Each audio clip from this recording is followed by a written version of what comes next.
आज हम biological classification class 11 का जो चैप्टर है बायोलॉजिकल क्लासिफिकेशन ये देखने वाले।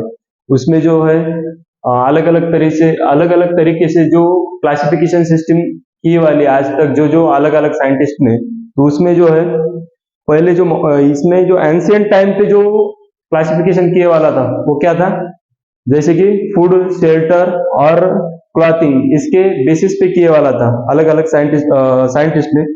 तो इवोल्यूशन ऑफ बायोलॉजिकल क्लासिफिकेशन जो अभी मॉडर्न टेक्नोलॉजी से देखा जाए तो हमें यहाँ पे 2 किंगडम क्लासिफिकेशन सिस्टम देखने को मिलता है, उसके बाद में 3 किंगडम क्लासिफिकेशन सिस्टम देखने को मिलता है, उसके बाद में कोपलैंड 4 किंगडम क्लासिफिकेशन सिस्टम देखने को मिलता है।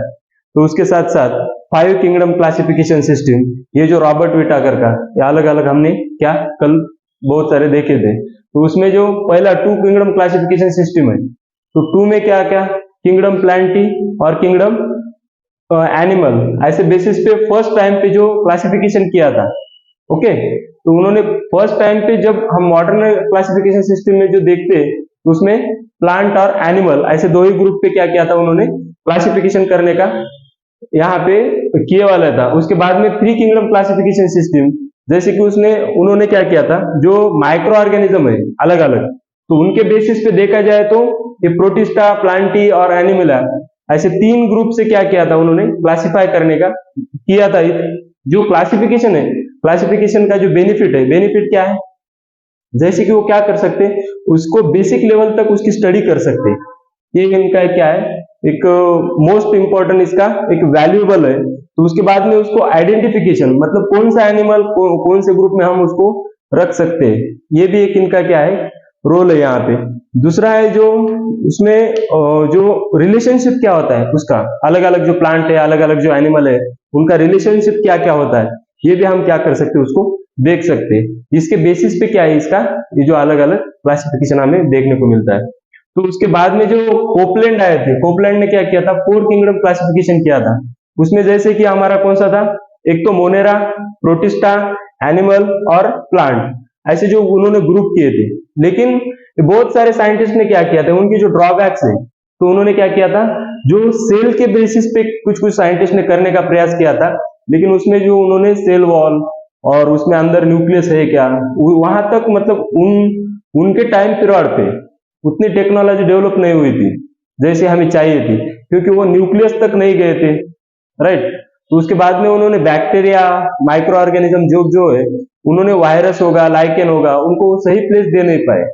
उसके साथ साथ प्रोकैरियोटिक कौन से, यूकैरियोटिक कौन से है, वेल डेवलप्ड कौन से नहीं है, ये भी उन्होंने उस टाइम पे उसकी डिटेल स्टडी नहीं की थी। इसकी वजह से उनकी जो अलग अलग जो ग्रुप है वो सही प्लेस पे वो बिठा नहीं पाए।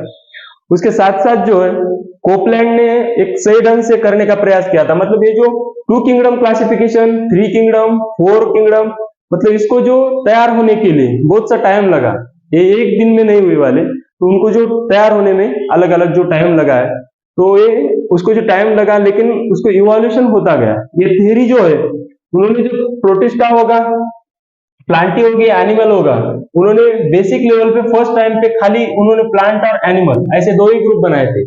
लेकिन उनको पता चला कि नहीं नहीं, ऐसा कौन सा है, एक माइक्रो ऑर्गेनिज्म लेवल पे भी कुछ ग्रुप है, उसके बेसिस पे देखा गया, तो उन्होंने एक सेपरेट ग्रुप बना दिया 3 किंगडम क्लासिफिकेशन सिस्टम में। तो उसके बाद में जो कोपलैंड आए, कोपलैंड ने उनकी स्टडी ज्यादा की, उसके बाद उनको पता चला कि उन्होंने प्रोकैरियोटिक और यूकैरियोटिक ये थोड़ा सा चेंजेस देख लिया। उसके बेसिस पे देखा जाए तो मोनेरा होगा, प्रोटिस्टा होगा, एनिमलिया होगा और प्लांट होगा।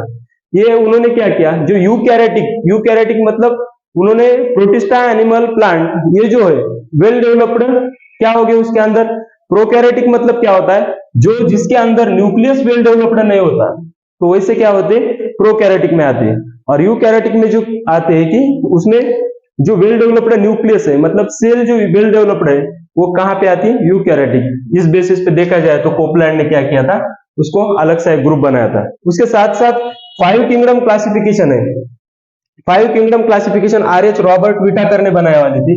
उसमें उन्होंने मोनेरा एक, उसके बाद में प्रोटिस्टा, फंगी, प्लांटी, एनिमल, आज के जमाने में जो हम यूज करते हैं अभी फिलहाल, तो इस बेसिस पे हम क्या करते हैं, स्टडी करते हैं। अलग अलग जो ग्रुप है अपने पास, फाइव किंगडम क्लासिफिकेशन। तो उसमें हम एनिमल को भी देखते हैं, प्लांट को भी देखते हैं, फंगी को भी देखते हैं और प्रोटिस्टा को भी देखते हैं और मोनेरा को भी देखते हैं। ये सब क्या है, लेकिन यहां तक आने के लिए मॉडर्न क्लासिफिकेशन, ये जो नई टेक्निक आई, इससे पहले खाली जो जो हमारे हेल्पफुल होता है, जैसे कि फूड होगा, शेल्टर होगा और क्लॉथिंग होगा, बस इसी लेवल पे ही क्या करते थे, एनिमल का होगा, प्लांट का होगा, क्या करते थे, स्टडी करते थे।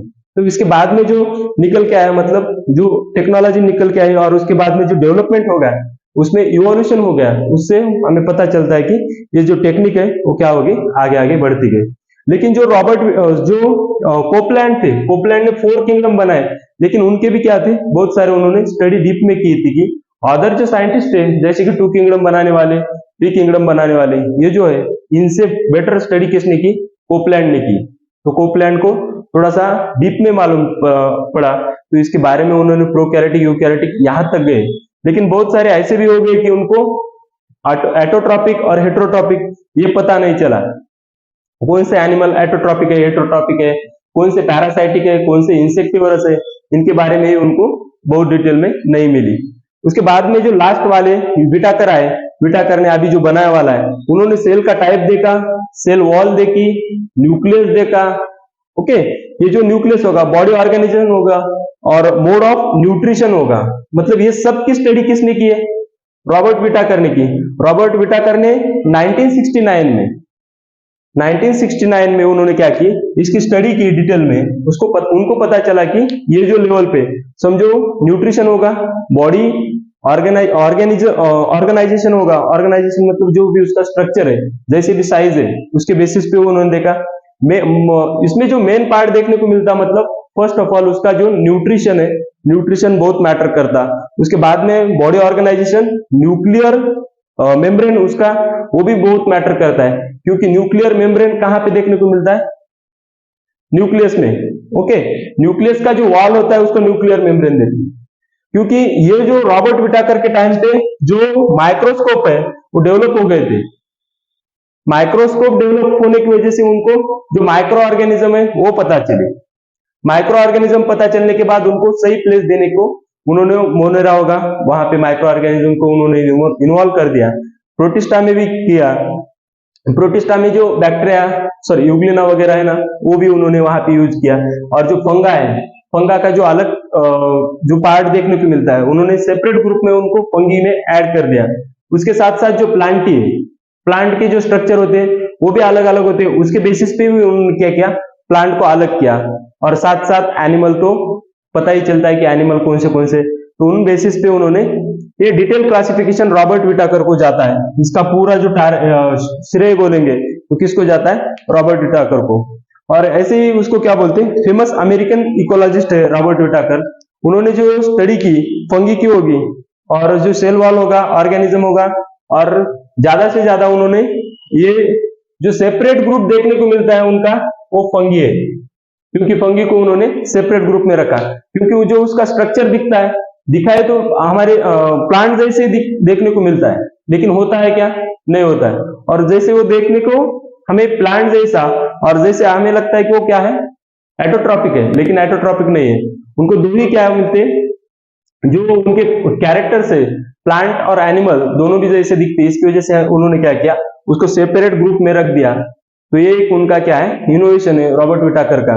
ओके, बाकी तो यहाँ पे बहुत सारे देखने को मिलता है।